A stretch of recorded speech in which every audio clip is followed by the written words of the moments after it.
Hello guys, রোজকার মতন চলে আসলাম সকাল সকাল। দেখো রান্নাঘরে, আর এখানে দেখো মাশরুম কেটে নিয়েছি, ছেলে নিয়ে এসেছিল কালকে রাত্রিবেলা। আর এই দেখো ক্যাপসিকাম, আর এখানে টমেটো, আর এখানে আলু রয়েছে।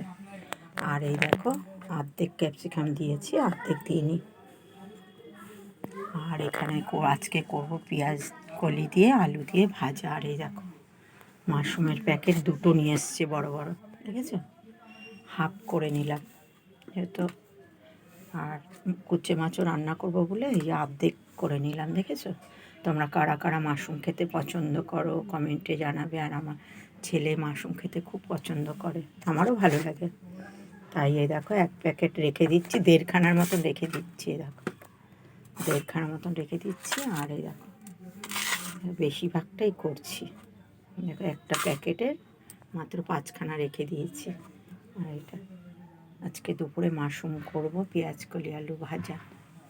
তোমরা কারা মাশরুম খেতে পছন্দ করো কমেন্টে জানাবে। আর এখানে দেখো ক্যাপসিকাম হাফ দিয়েছি, হাফ রেখে দিয়েছি। আজকে দুপুরে করো মাশরুমের তরকারি।